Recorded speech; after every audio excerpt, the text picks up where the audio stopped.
الحمد لله حمدا كثيرا طيبا كما أمر. أشهد أن لا إله إلا الله وحده لا شريك له، هو صاحب السماء والأرض وصاحب الشمس والقمر.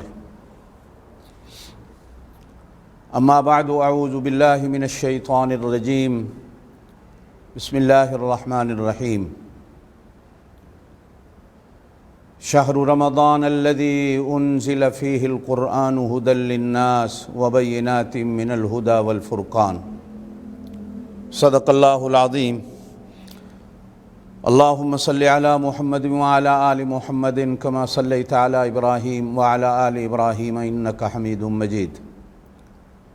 اللهم بارك على محمد وعلى آل محمد كما باركت على إبراهيم وعلى آل إبراهيم إنك حميد مجيد. ناظرین و سامعین حضرات، دل کی گہرائیوں سے آپ سب کو السلام علیکم ورحمۃ اللہ وبرکاتہ. ان دعاؤں کے ساتھ آج اپنی گفتگو کی ابتدا کرتا ہوں. آپ جہاں بھی ہیں، اللہ آپ کو خیر و عافیت سے رکھے. یہ جتنا ماہ مبارک گزر گیا آپ کا اللہ قبول فرمائیں، اور جتنا باقی ہے صحت و تندرستی اور ایمان کی سلامتی کے ساتھ اللہ پاک آپ سب کو نصیب فرمائیں. ہمارے وہ بہن بھائی جو ابھی تک اس مہینے کی رحمتوں سے محروم ہیں، اللہ پاک ان کو بھی اس مہینے کی رحمتوں سے مالا مال کر دے. ہمارے بزرگ حضرات، اساتذہ کرام جو اس دنیا سے چلے گئے، اللہ تمام کی قبروں کو اپنے نور سے بھر دے. جو زندہ ہیں، اللہ پاک ان کو لمبی ایمان والی صحت والی زندگی نصیب فرمائیں. اللہ پاک میرے حضرت جی کو صحت و تندرستی کے ساتھ، ایمان کی سلامتی کے ساتھ لمبی زندگی نصیب فرمائیں، اور اللہ ان کو جزائے خیر عطا فرمائے. آج اپنے تیسرے دوست کی، جس کی دوستی بے غرض، آپ سے دوستی کا جس کو کوئی مطلب نہیں، اس تیسرے یار کی باتیں کرتے ہیں. لوگ اپنے یاروں کی باتیں کرتے ہیں، ہم اپنے یار کی بات کرتے ہیں.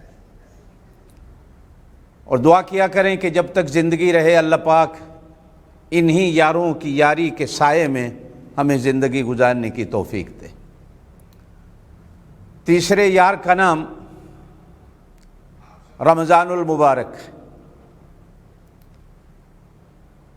پرانی امتوں کو کتابیں تو ملی، لیکن پرانی امتوں کو اللہ کا کلام نہیں ملا. اسی پر بات کو شروع کرتا ہوں کہ پرانی امتوں کو روزے تو ملے، لیکن پرانی امتوں کو رمضان المبارک نہیں ملا. یہ جو قرآن نے روزے کی ہسٹری اور تاریخ بیان کی ہے، کما کتب علی الذین من قبلکم، جس طرح ہم بچوں کو تسلی دیتے ہیں یا بچے بڑوں کو دیکھ کر رات کو ماؤں کو کہہ کر سوتے ہیں کہ صبح ہمیں سحری میں اٹھانا، ہم نے روزہ رکھنا ہے، وہ بڑوں کو دیکھتے ہیں. اور جب بڑوں کے قصے چھوٹوں کے سامنے رکھے جاتے ہیں تو بڑوں کو بھی ایک شوق، چھوٹوں کو بھی ایک شوق پیدا ہوتا ہے. تو ہم چھوٹوں کو شوق دلانے کے لیے قرآن نے روزوں کی اس ہسٹری کو بیان ان الفاظ میں کیا کہ کما کتب علی الذین من قبلکم، تم پر تھوڑے ہی فرض ہوئے، تم سے جو پہلے بڑے تمہارے گزرے ہیں ان پر بھی روزے تھے، لیکن ان پر روزے تھے، ان کو رمضان المبارک نصیب نہیں ہوا.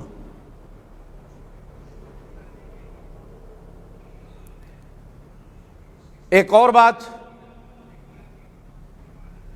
کہ باقی 11 مہینے لوگ اللہ کی رحمت کو تلاش کرتے ہیں۔ اس رمضان المبارک سے پہلے آگے لوگ اللہ کی رحمت کو تلاش کرتے ہیں، لیکن اس امت پر جب رمضان المبارک آتا ہے تو رمضان المبارک کی رحمتیں خود بندوں کو تلاش کرتی ہیں۔ باقی 11 مہینے بھی بادل برستے ہیں، آسمان سے بارش ہوتی ہے، کبھی وہ رحمت کی ہوتی ہے، کبھی زحمت کی ہوتی ہے، لیکن اس ماہ مبارک میں اللہ پاک صرف اور صرف رحمت کے بادلوں کو بھیج کر اپنے بندوں کے دلوں پر،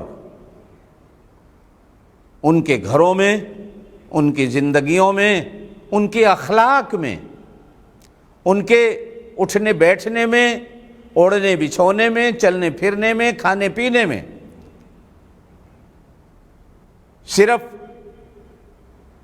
رحمت کی بارش نہیں ہوتی، بلکہ اس رحمت کے بارش کا ایک سیلاب آ جاتا۔ آپ نے دیکھا ہوگا کہ پہاڑوں پر بھی لوگوں کے گھر بنے ہوئے ہوتے ہیں، اونچائی اونچائی پر۔ یہ واٹر سپلائی والے جتنی بھی کوشش کریں، پہاڑوں پر رہنے والوں کے لیے واٹر سپلائی کا سسٹم بڑا مشکل ہوتا ہے، نہیں پہنچا پاتے۔ اس ماہ مبارک میں کوئی جھگیوں میں رہتا ہے یا کوئی محلات میں رہتا ہے، اللہ پاک اپنی رحمت کا واٹر سپلائی ایسا پہنچاتے ہیں کہ محلات کے در و دیوار کے اندر سے بھی زیادہ نہ صحیح، کم ہی صحیح، تو بھی قرآن پاک کی تلاوت کی آواز ضرور آ جاتی۔ غریبوں اور فقیروں کے لیے دسترخوان ضرور بچھا دیا جاتا ہے۔ یہ ماہ مبارک ہمارے لیے کیا کچھ نہیں لاتا اور ہم سے کیا مانگتا ہے۔ آپ صلی اللہ علیہ وسلم نے ارشاد فرمایا کہ نیک بندوں کی طرح، انبیاء اور رسولوں کی طرح، اولیاء اللہ کی طرح، قرآن پاک کی طرح یہ رمضان المبارک کا مہینہ بھی قیامت والے دن گناہ گاروں کی اللہ کے دربار میں شفاعت کرے گا، یہ کہہ کر کہ اللہ، میں نے اس کے دروازے پر سحری کے وقت دستک دی تھی،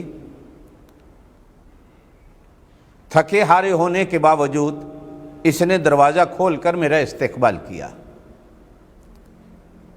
مجھے دل میں جگہ دی، مجھے گھر میں جگہ دی،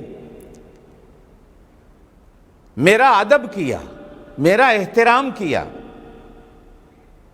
اور جن چیزوں سے میں نے روکا یہ رکتا رہا، اور جن چیزوں کا میں نے کہا یہ کرتا رہا۔ شام کو بھی افطاری کے وقت یہ تھکا ہارا سارا دن مزدوری کر کے شام کو دسترخوان لگا ہوا ہے، ہر چیز آگے پڑی ہے، میرا اتنا ادب کرتا ہے کہ ہاتھ بڑھا کر کسی چیز کو اٹھا کر منہ سے نہیں لگاتا، بلکہ گھڑی دیکھتا ہے، ابھی وقت نہیں ہوا۔ اور اگر اس کے گھر کا معصوم بچہ دسترخوان کی کسی چیز کی طرف ہاتھ بھی بڑھاتا ہے تو اماں اس کے ہاتھ پر ہاتھ مارتی ہے، بیٹا صبر کرو، ابھی 2-4 منٹ رہتے ہیں۔ عین جب وقت ہوتا ہے تو یہ کھانے پینے کی جرأت کرتا ہے، اس وقت جب اس کو میری طرف سے اجازت ہوتی ہے۔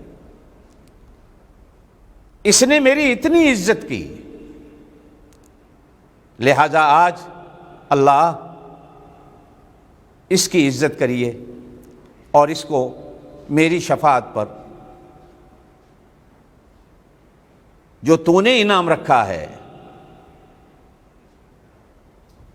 کہ روزہ میرے لیے ہے، روزے کی جزا میں خود دیتا ہوں، تو اپنے دستے قدرت سے اس کو روزے کی جزا دیجیے۔ رمضان المبارک اس وقت تک ہٹتا نہیں جب تک اس کو روزے کی جزا نہیں مل جاتی، وہ دونوں صورتوں میں سے کوئی بھی ہو۔ میری بہنوں، میرے بھائیوں، سیدنا سلمان فارسی رضی اللہ تعالیٰ عنہ مشہور صحابی ہیں، ان کے ایمان کا بڑا مشہور واقعہ ہے۔ کہاں سے چلے ایمان کی تلاش میں، بکتے بکتے بکتے بکتے مدینہ پاک میں آ پہنچے۔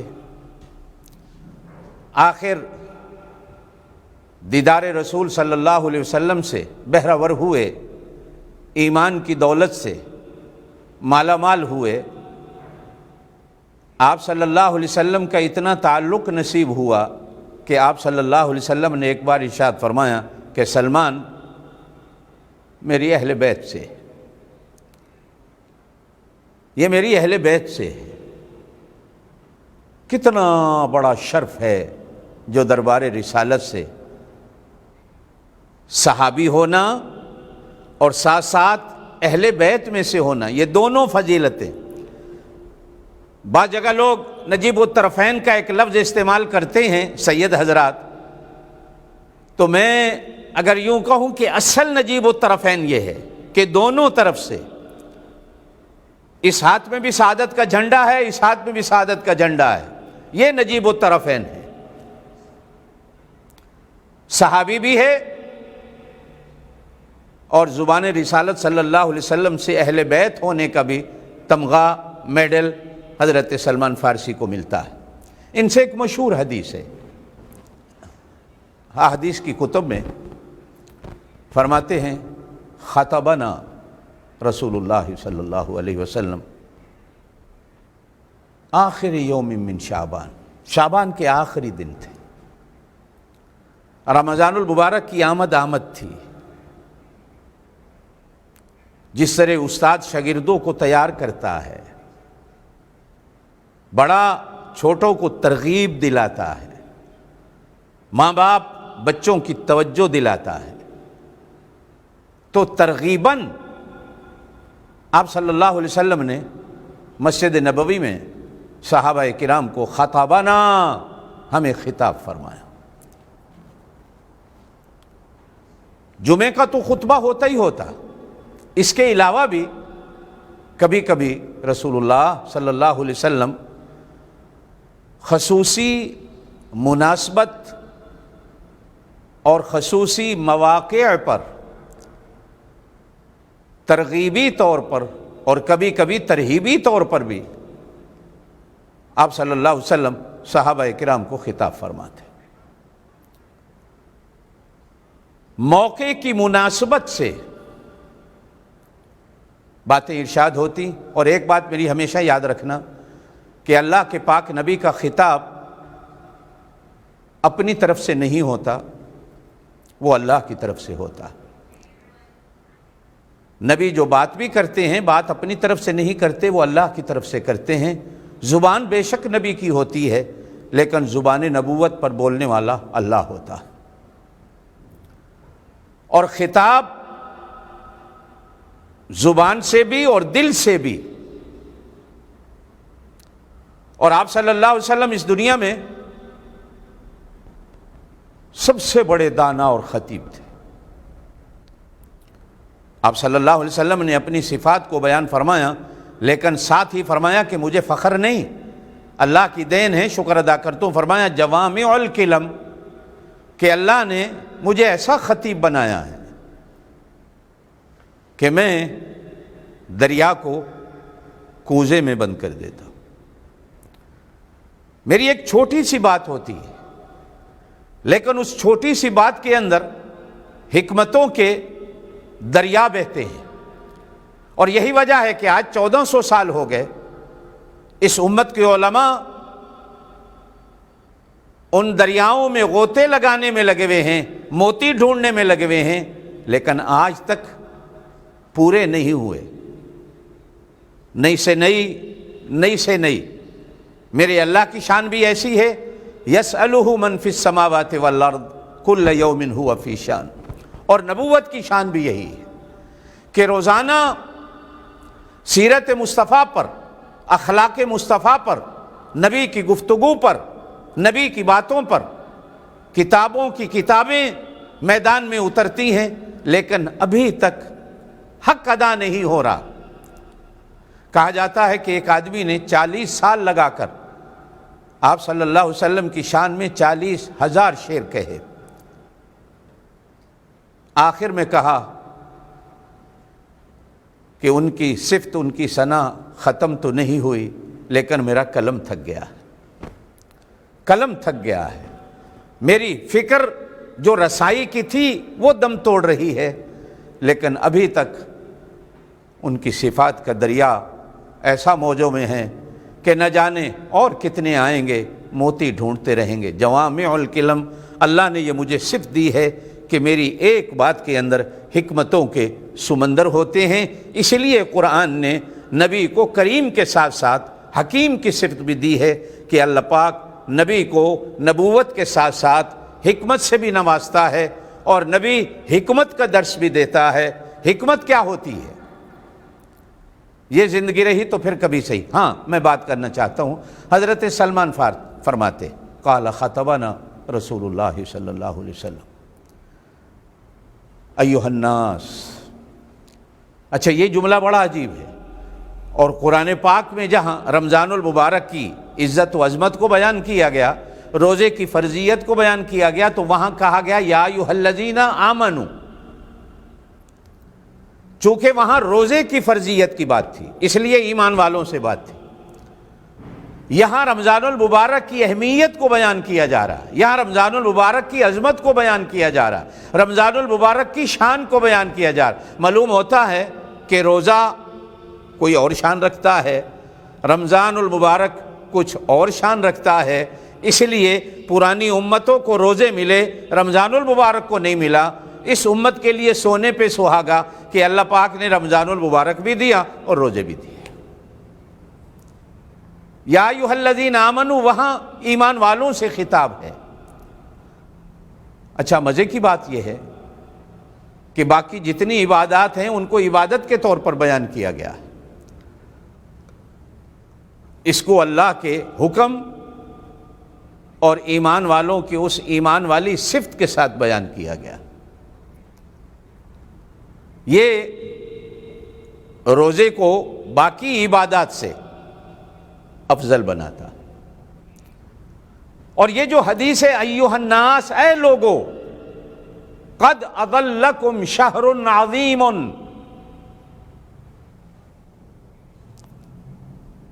اے لوگو، قسم ہے، قد ہو یا لقد ہو، معنی قسم بھی کیا جاتا، پکی بات، 16 آنے سچی بات، پتھر پہ لکیر،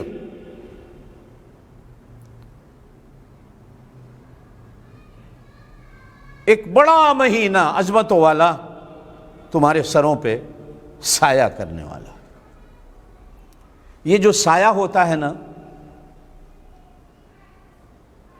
بادلوں کا، یہ صرف مسلمان کو سایہ نہیں دیتا۔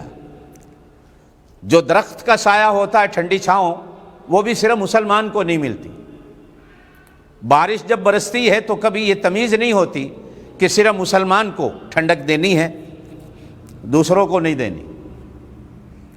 وہ جب رزق کو تقسیم کرتا ہے تو تقسیم کرنے والے فرشتوں سے اس نے کبھی نہیں کہا کہ صرف مسلمان کا دروازہ کھٹکھٹا کر جا کر اس کے گھر میں یہ رزق کی بوریاں چھوڑنی ہیں، دوسروں کے گھروں میں نہیں دینی۔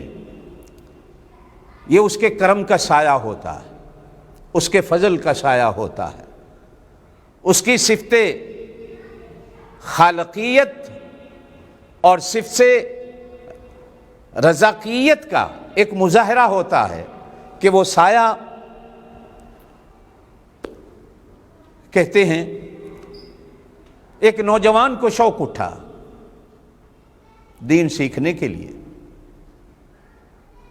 تو وہ پتہ چلا کہ یہاں سے 100-200 میل دور فلاں کوئی عالم رہتے ہیں، ان سے جا کر دین سیکھتا ہوں، تو گھر سے پیدل چل نکلا۔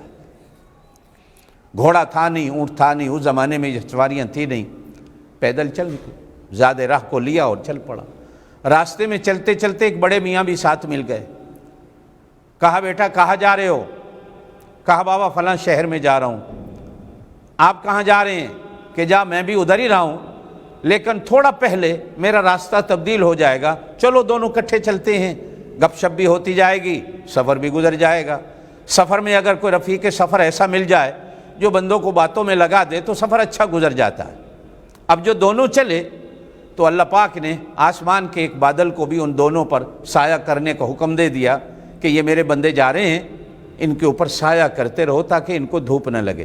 اب بوڑھے بزرگ یہ سمجھ رہے ہیں کہ یہ بادل میری وجہ سے ہمارے سروں پہ چل رہا ہے، اور وہ نوجوان سمجھتا ہے کہ شاید میری وجہ سے ہے۔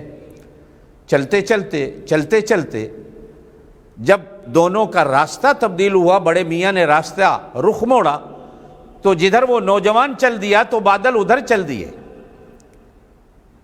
اب بڑے میاں کے دل میں خیال آیا کہ میں تو سمجھ رہا تھا یہ میری وجہ سے ہے، معلوم ہوتا ہے کہ یہ نوجوان کو بڑا متقی اور نیک اللہ کو بندہ۔ اب پوچھا بچہ مجھے یہ بتاؤ کہ تم کیوں جا رہے ہو، تمہارے سفر کی نیت کیا ہے؟ کہا بابا میں تو اللہ کا دین سیکھنے جا رہا ہوں، سنا ہے کہ فلاں شہر میں اتنے بڑے کو عالم رہتے ہیں، ان کی صحبت میں رہوں گا، کچھ اللہ سیکھوں گا۔ کہا ہاں پھر جب ہی دم دھوپ میں چل رہے ہو، میں سمجھ رہا تھا یہ میری وجہ سے، اس لیے کہ میں بوڑھا ہوں، شاید میری نیکیاں زیادہ ہوں گی، تو جوان ہے، جوانی میں گناہ ہو جاتے ہیں، غلطیاں ہو جاتی، یہ میری وجہ سے چل رہا ہے۔ تو اب پتہ چلا نہیں، جب انسان کی نیت یہ ہو تو اللہ پاک آسمان کے بادلوں کو بھی اس کے اوپر سائے کا حکم دیتا ہے، اور پھر جو ساتھ چلتا ہے نا سایہ اس کو بھی ملتا ہے، سایہ اس کو بھی ملتا ہے۔ یہ رمضان المبارک کا سایہ، اس کی عظمتوں کا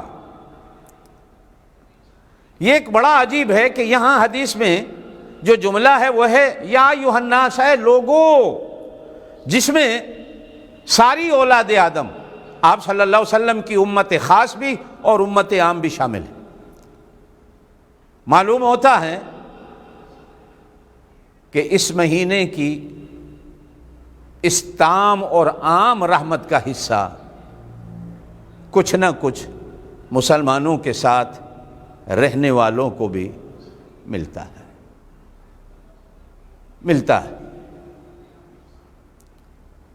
وہ کہا تھا نا کسی آگ کے پوجا کرنے والے مشرک سے کسی مسلمان نے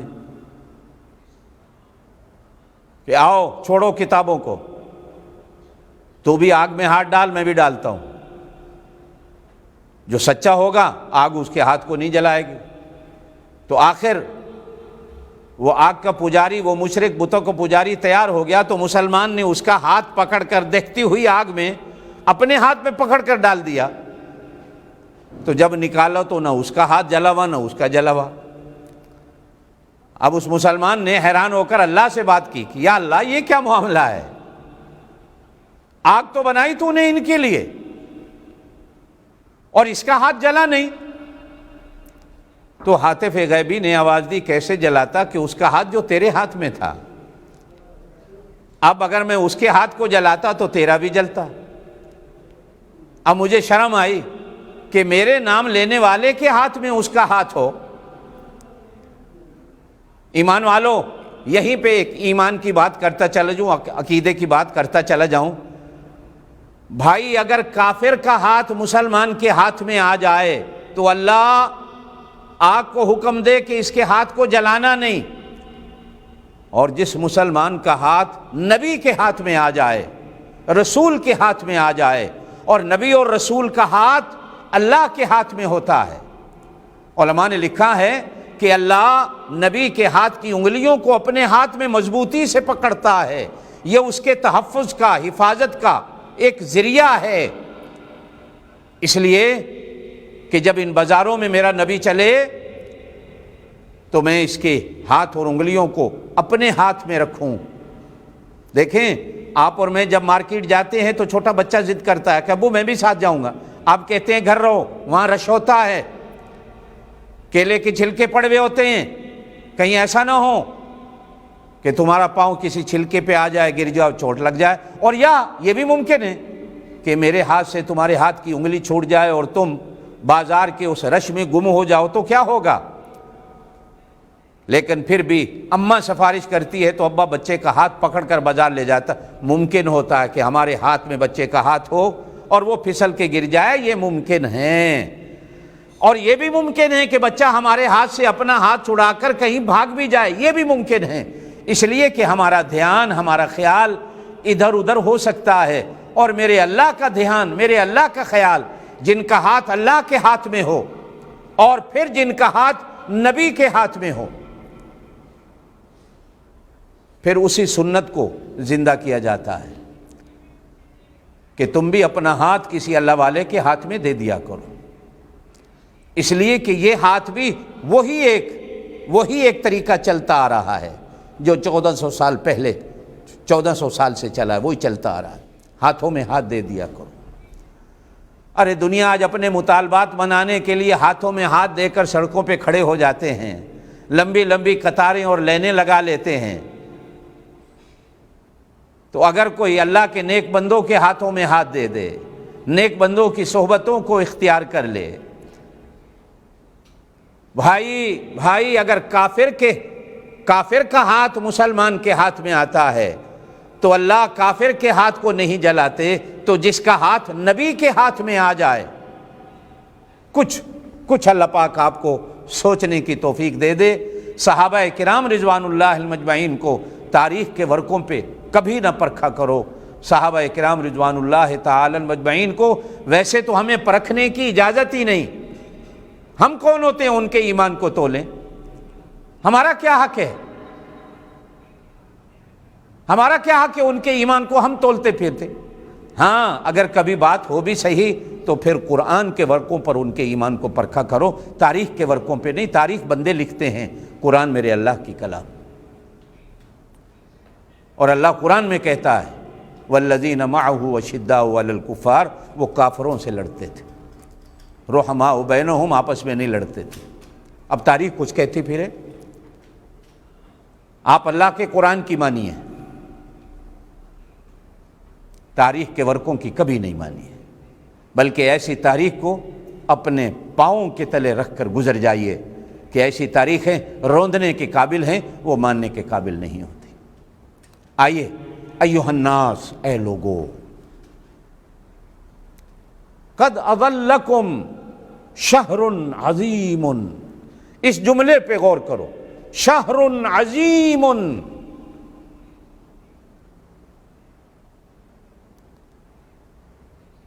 یہ عظیم کیا ہے؟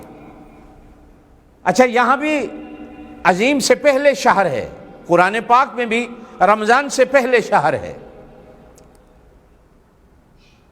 پہلے اللہ پاک اس مہینے کی عظمت کو سمجھانا چاہتے ہیں، پھر اس مہینے میں جو رمضان المبارک، پھر اللہ پاک اس کی عظمت کو بٹھانا چاہتے ہیں۔ معلوم ہوتا ہے کہ اس مہینے کو جو عزت ملتی ہے وہ رمضان المبارک کی وجہ سے ملی ہے، یہ نہیں کہ رمضان المبارک کو اس مہینے کی وجہ سے عزت ملی۔ یہ ایسے دونوں لازم ملزوم ہیں۔ پھر میری اس بات کو یاد رکھیے کہ پرانی امتوں کو روزے تو ملے، رمضان المبارک نہیں ملا۔ کہا جاتا ہے کہ آدم علیہ السلام کو اللہ پاک نے 13، 14، 15 ہر مہینے چاند کی تاریخ کے روزے دے رکھے تھے، انہیں ایام 20 کہا جاتا ہے۔ اور ایام 20 روشن ایام، منور ایام، جن کی راتیں بھی، جن کے دن بھی روشن۔ اب علماء نے اس پر بڑی باتیں لکھی ہیں۔ ایک بات بڑی دل کو لگتی ہے، کہا کہ جب آدم علیہ السلام کو اللہ نے جنت سے نکالا تو بھائی جنت تو ایک سکون کی جگہ تھی، حسن ہی حسن، خوبصورتی ہی خوبصورتی، غذائیں اعلیٰ، ماحول اعلیٰ، ہوائیں اعلیٰ، حسن اور نکھرتا چلا گیا، لباس جنت کا، آنکھوں میں جنت کا نور، زبان پہ جنت کی مٹھاس، کانوں میں جنت کے نغمے، ہر چیز جنت کی جب زمین پہ آئے، اللہ پاک نے جنت کا لباس بھی اتروایا تو وہ جنت کا حسن مان پڑ گیا۔ یہاں ایک دن کہیں اپنا حسن دیکھا تو رو پڑے، کہا اللہ میں تو جنت میں اتنا حسین تھا، دنیا میں کیا آیا کہ میرا حسن بھی لے لیا گیا۔ حکم ہوا 13 14 کے 15 کے 3 روزے رکھو، ان روزوں کی برکت سے ہم تمہارے حسن کو، جنت والے حسن کو لوٹا دیں گے۔ 13 کو روزہ رکھا تو حسن میں کچھ نکھار آیا، 14 کو روزہ رکھا تو کچھ اور نکھار آیا، 15 کو روزہ رکھا تو مکمل جنت والا نکھار آ گیا۔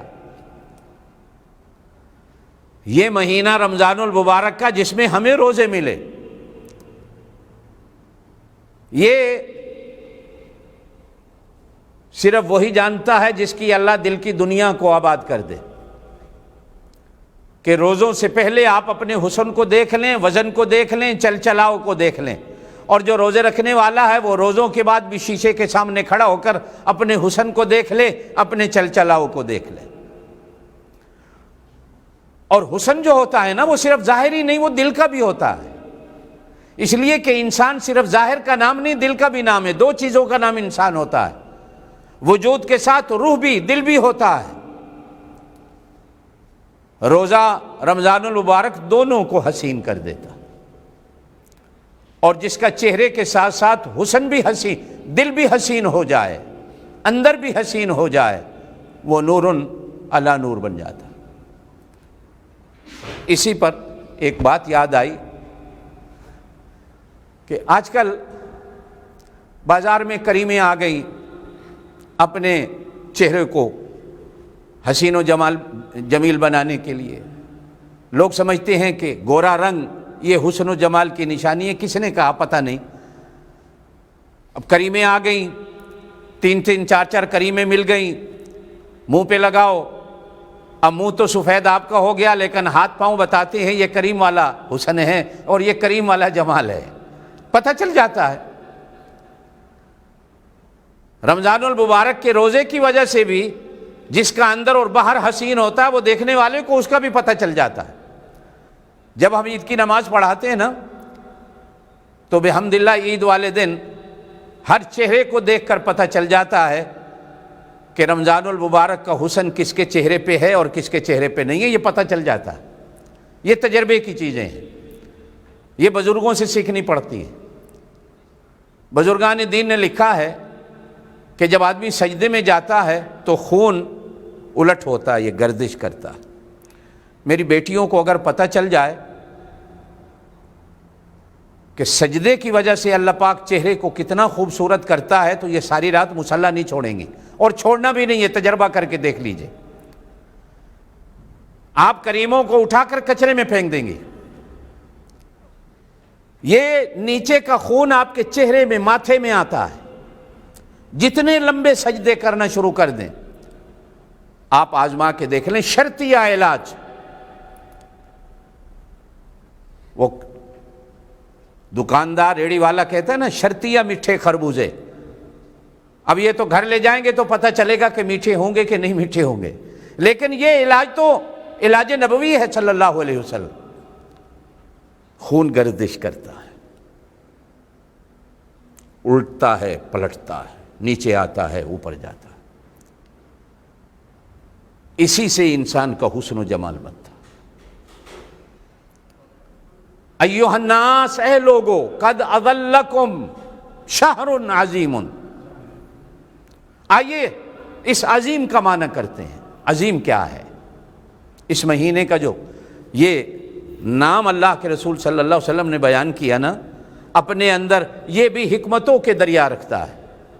قرآن کا مطالعہ کیجئے، جہاں اللہ پاک آیت الکرسی میں اپنی صفات کا ذکر کرتا ہے، اپنے ناموں کا ذکر کرتا ہے، آخر میں ہے وَهُوَ الْعَلِيُّ الْعَظِيمُ، وہ بلند و بالا، سب سے عظیم، جس کی عظمت ساری دنیا کو اپنے سائے میں لیے ہوئے ہے۔ ہر ایک اس کے سائے کے نیچے ہے اور کوئی اس کے سائے سے نکل نہیں سکتا۔ دنیا میں بڑے بڑے درخت ہیں، کئی جگہ ایسا بھی دیکھا لوگ پیپل کا بڑا درخت دیتے ہیں تو پیپل کے درخت کی بھی پوجا شروع ہو جاتی۔ کچھ درخت ایسے ہیں جن کی جڑیں پتہ نہیں کہاں تک چلی جاتی ہیں، تو دنیا میں لوگ اس درخت کی جڑوں کو دیکھ کر بھی ان کی پوجا شروع کر دیتے۔ ہائے عقل ماری گئی، جس ذات نے اس درخت کو پیدا کیا، اَأَنْتُمْ شَجَرَتَهَا أَمْ نَحْنُ الْمُنْشِئُونَ، اسے تم نے اگایا ہے یا ہم نے اگایا ہے؟ اگنے والے کی اگاوٹ کو دیکھ کر تو سجدہ ریز ہو گئے، لیکن یہ توفیق نہ مل سکی، من سے سوچ نہ سکے کہ جس نے اسے اگایا ہے اس کے سامنے سجدہ ریز ہو جائیں، جس نے اس کو پیدا کیا اس کے سامنے سجدہ ریز ہو جائیں۔ وَهُوَ الْعَلِيُّ الْعَظِيمُ، وہ بلند و بالا، سب سے برتر، سب سے بڑا ہے۔ ہم کبھی کبھی بچوں کو کہتے ہیں، بچے پوچھتے ہیں اللہ کتنا بڑا ہے، ہم کہتے ہیں وہ سورج سے بھی بڑا ہے، ہم کہتے ہیں وہ پہاڑوں سے بھی بڑا ہے، حالانکہ پہاڑ بھی اس کی مخلوق ہیں، سورج بھی اس کی مخلوق ہے، بھلا خالق کا مقابلہ مخلوق سے کیا؟ اب چیونٹی کا کوئی مقابلہ ہاتھی سے کر دے تو کیا یہ ہو سکتا ہے؟ عقل میں آ سکتی ہے چیونٹی کا اور ہاتھی کا؟ قطرے کا مقابلہ دریا اور سمندر سے ہو سکتا ہے؟ قطرہ کہاں، دریا اور سمندر کہاں، ایک پتا کہاں اور ایک درخت کہاں، بھلا مقابلہ ہو سکتا ہے؟ نہیں ہو سکتا۔ ہاں کہیں نہ کہیں بچوں، اس لیے کہ ہم نے اپنے اللہ کی ذات و صفات کو ابھی تک سمجھا ہی نہیں۔ قرآن کہتا ہے وَمَا قَدَرُ اللَّهَ حَقَّ قَدْرِهِ، تم آج تک اپنے اللہ کی اس قدر کو جان ہی نہیں سکے جو اس کی قدر کا حق ہے، اور یہ حقیقت ہے، یہ حقیقت ہے، ہم نہیں جان سکے، اس لیے کہ ہم نے درختوں کو بڑا جانا تو جھک گئے، ہم نے پانی کے لہروں کو دیکھا تو پانی کے آگے سجدہ ریز ہو گئے، ہم نے آگ کی تپش کو دیکھا تو اس کی تپش کے سامنے سجدہ ریز ہو گئے، ہم نے کسی بد شکل اور بد صورت آدمی کی صورت کو دیکھا تو کبھی کبھی اسے بھی لوگوں نے بھگوان مان لیا، وہ بھی بھگوان ہے۔ ہاتھی کی شکل کے بھی بھگوان لوگوں نے بنا لیے، بندر کی شکل کے بھی لوگوں نے بھگوان بنا لی۔ وَهُوَ الْعَلِيُّ الْعَظِيمُ۔ اور دوسرا حضور پاک صلی اللہ علیہ وسلم کی شان کے بارے میں قرآن کہتا ہے، یہ عظیم کا معنی وَإِنَّكَ لَعَلَىٰ خُلُقٍ عَظِيمٍ، خلق عظیم۔ علا اس کا معنی اوپر ہوتا ہے۔ عربی میں کبھی کبھی ایک جملہ بولا جاتا ہے زید علی السقف، زید چھت کے اوپر ہے، جس سے حقیقت کھلتی ہے کہ چھت بھی زید کے پیر کے نیچے ہے، اور پھر چھت کے نیچے جو کچھ بھی ہے، کتنی اور چھتیں ہیں، فرش ہے، زمین ہے، وہ بھی زید کے پیر کے نیچے ہے۔ اخلاق کیا ہے؟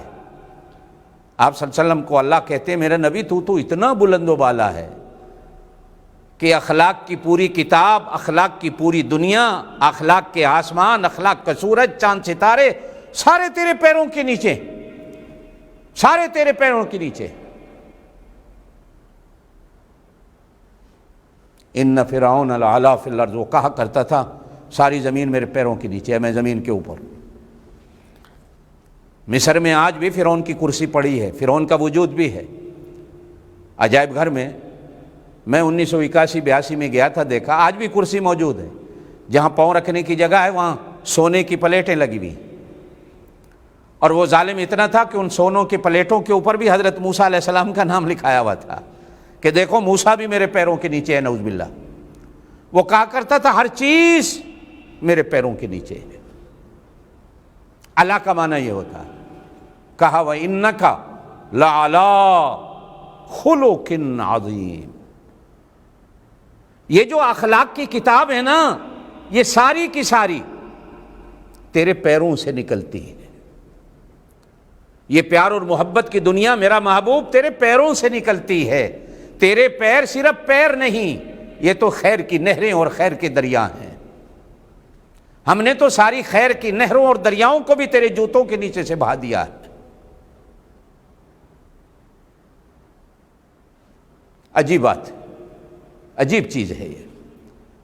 اور پھر کہیں قرآن کے بارے میں آتا ہے، اور قرآن کی بھی ایک سورت کے بارے میں بعض مفسرین کہتے ہیں وَلَقَدْ آتَيْنَاكَ سَبْعًا مِّنَ الْمَثَانِي وَالْقُرْآنِ الْعَظِيمِ۔ یہاں سورہ فاتحہ ہو جو قرآن، اس کے لیے عظمت کا لفظ بولا جاتا ہے۔ قرآن رحل کے اوپر ہوتا ہے، ڈسک کے اوپر ہوتا ہے، ممبر کے اوپر ہوتا ہے۔ میرے اللہ نے بھی اسی لیے قرآن کی جگہ انسان کے دل میں اوپر رکھی ہے، دماغ اوپر بنایا ہے، پھر دماغ میں رکھی ہے۔ قرآن اوپر کی چیز، اوپر سے آیا ہے، اوپر رہتا ہے، اور جو قرآن سے محبت کرتے ہیں قرآن ان کو اوپر اٹھاتا ہے۔ حدیث پاک میں فرمایا گیا بعض لوگ ایسے بھی ہوں گے جو قرآن کی وجہ سے اٹھائے جائیں گے، اور بعض ایسے بھی ہوں گے جو قرآن کی وجہ سے گرائے جائیں گے۔ یہ اٹھاتا ہے۔ وَلَقَدْ آتَيْنَاكَ سَبْعًا مِّنَ الْمَثَانِي، میں تفصیل میں نہیں جاتا، میری بات لمبی ہو جائے گی۔ سبع مثانی کیا ہے اور قرآن کیا ہے؟ بعض مفسرین نے دونوں جگہ سورہ فاتحہ کو بیان کیا۔ بعض مفسرین نے سبع مثانی سے فاتحہ کو مراد لیا ہے، اور قرآن العظیم سے پورے قرآن کو مراد لیا، اور وہاں لکھا ہے کہ فاتحہ خلاصہ ہے پورے قرآن کا، خلاصہ ہے۔ اللہ پاک نے پورا قرآن سورہ فاتحہ میں رکھا ہے۔ اور پھر علماء نے لکھا ہے فاتحہ میں بھی ایاک نعبد و ایاک نستعین میں رکھا ہے۔ اور پھر اس سے بھی آگے اللہ نے پورا دین بسم اللہ الرحمن الرحیم میں رکھا ہے، اور پھر بسم اللہ الرحمن الرحیم کی با یا بے میں رکھا ہے، کہ با کا معنی ہوتا ہے ساتھ، دوستی، محبت، جڑنا، جوڑنا۔ معنی یہ ہے کہ بندے اللہ سے جڑ جائیں، اللہ بندوں سے جڑ جائیں۔ یہی جوڑ تو مقصود ہے۔ ہر نبی نے آ کر یہی نعرہ زمین پہ لگایا، بابا مخلوق سے توڑ، اللہ سے جوڑ، مخلوق سے توڑ، اللہ سے جوڑ۔ ہمارے پیارے نبی صلی اللہ علیہ وسلم نے آ کر فرمایا مخلوق سے بھی جوڑ، اللہ سے بھی جوڑ۔ اور اولیاء نقشبند نے درس دیا خلوت در انجمن، انجمن میں رہتے ہوئے، مخلوق میں رہتے ہوئے خالق سے رشتہ نہ ٹوٹے، اس لیے کہ اس مخلوق کا بھی تو وہی خالق ہے۔ مخلوق کا جوڑ خالق کا جوڑ ہے، خالق کا جوڑ مخلوق کا جوڑ ہے۔ ہم نے دونوں سے جڑنا ہے۔ تو قرآن کے بارے میں کہا وَلَقَدْ آتَيْنَاكَ سَبْعًا مِّنَ الْمَثَانِي وَالْقُرْآنِ الْعَظِيمِ۔ اچھا، ایک جگہ بڑی عجیب فرمایا اِنَّ الشِّرْكَ لَظُلْمٌ عَظِيمٌ، یہاں بھی عظیم کا لفظ استعمال ہو رہا ہے۔ شرک بہت بڑا، اتنا بڑا گناہ کہ اس سے بڑا کوئی اور گناہ ہی نہیں۔ ہر گناہ کسی نہ کسی عمل کے صدقے معاف ہو جاتا ہے، لیکن شرک، اس کی خدائی میں، اس کی وحدانیت میں شراکت، وہ کسی نبی کی ہو، ولی کی ہو، علی کی ہو، کسی بندے کی ہو، پتھر کی ہو، مورتی کی ہو، وہ اسے گوارا نہیں۔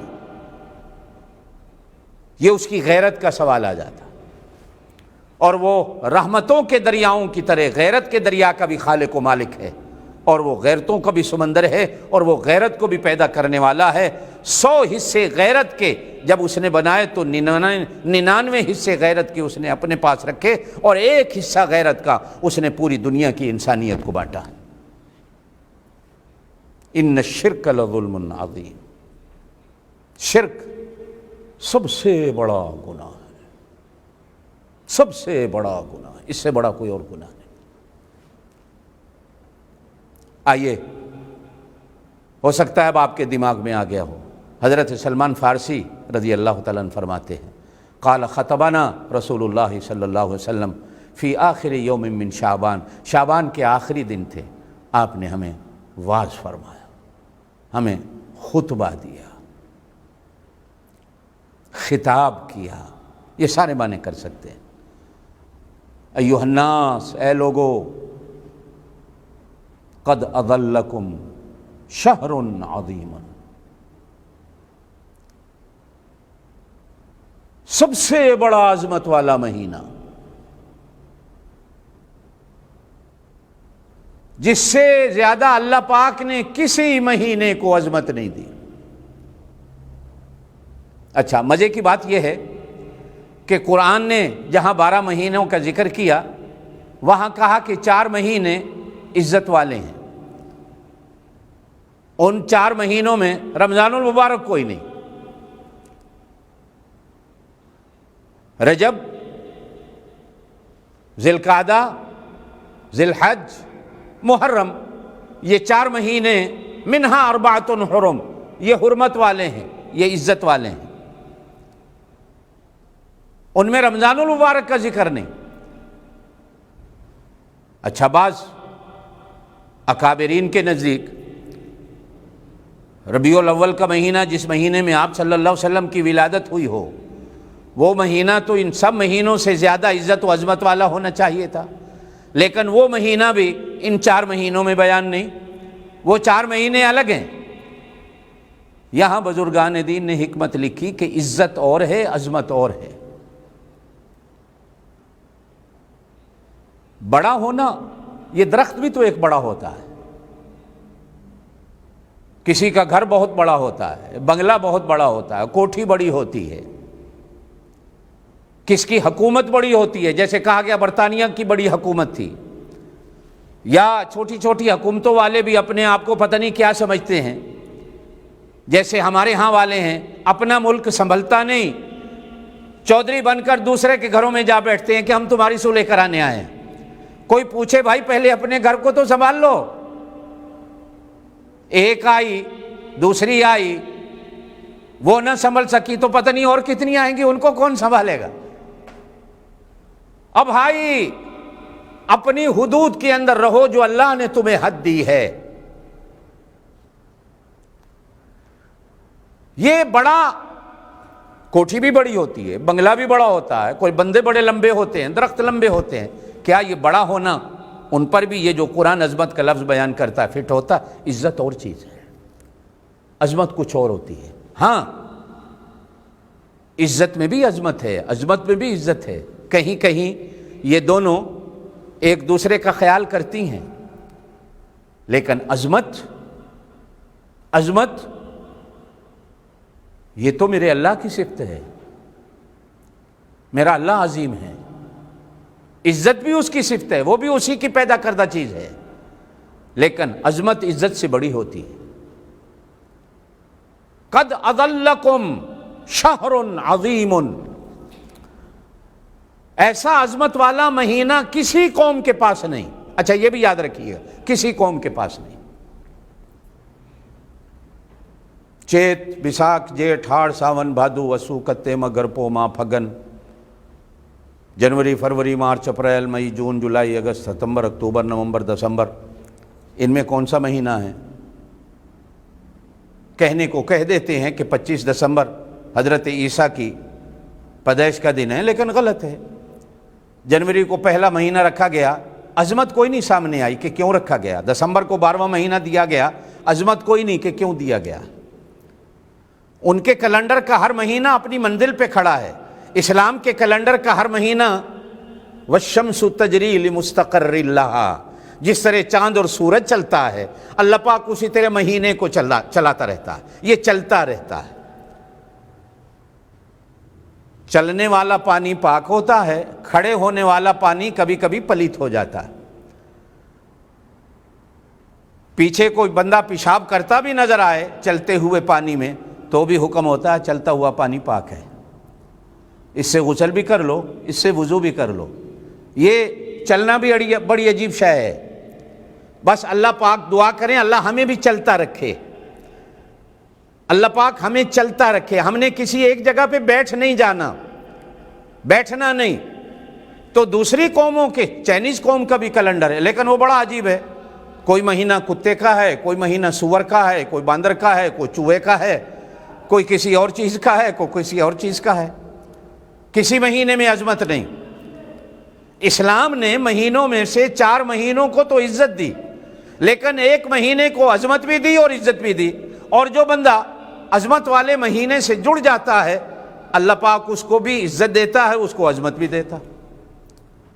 اب آئیے حدیث کی طرف آتے ہیں. قد اضلکم شہر عظیم. قسم ہے، اللہ کہتے ہیں میری بات ہے پکی بات. اللہ کی بات پکی ٹھکی ہوتی ہے. اللہ کی بات پکی ٹھکی ہوتی ہے. ایک بندے نے ایک دفعہ ایک بزرگ سے سوال کیا کہ نبی کی بات اور ولی کی بات میں کیا فرق ہوتا ہے؟ فرمایا نبی کی بات بھی ٹھکی ہوتی ہے، اس لیے کہ وہ اللہ کے حکم کے بغیر کوئی بات ہی نہیں کرتا. ہاں ولی کی بغیر بات، چونکہ وہ وجدان ہوتا ہے، وہ کبھی کبھی موقع پہ ٹھک جاتی ہے، کبھی موقع پہ نہیں ٹھکتی، کبھی موقع پہ لگ جاتی ہے، کبھی نہیں لگتی، کبھی اندازہ ہوتا ہے اور وہ اندازہ کبھی صحیح ہو جاتا ہے، کبھی غلط ہوتا ہے. لیکن نبی جس بات کو جس اندازے میں کرتا ہے، وہ اندازہ اللہ پاک بالکل 16 آنے فٹ کر دیتا. اور اللہ کی بات تو پھر اللہ کی بات ہے. اللہ چاہتے ہیں کہ ہم مسلمان بھی پکی ٹھکی سچی بات کریں. روزہ یہ مہینہ سچا ہے، اور یہ مہینہ عزت کرنے والے اور عظمت کرنے والے کو بھی درس دیتا ہے کہ اس مہینے سچا ہونا ہے، پھر جا کر عظمت ملتی ہے. زندگی رہی تو انشاءاللہ تعالیٰ اسی حدیث کو آگے ابھی اس یار کی یاری کو بیان کرتے ہیں، جس یار کا نام رمضان المبارک ہے. یہ کیسے ہمارے ساتھ اپنی دوستیوں اور محبتوں کو نبھاتا ہے. اللہ ہمیں بھی نبھانے کی توفیق دے. سبحان ربک رب العزت عما یصفون وسلام علی المرسلین والحمد للہ رب العالمین. السلام علیکم ورحمۃ اللہ وبرکاتہ.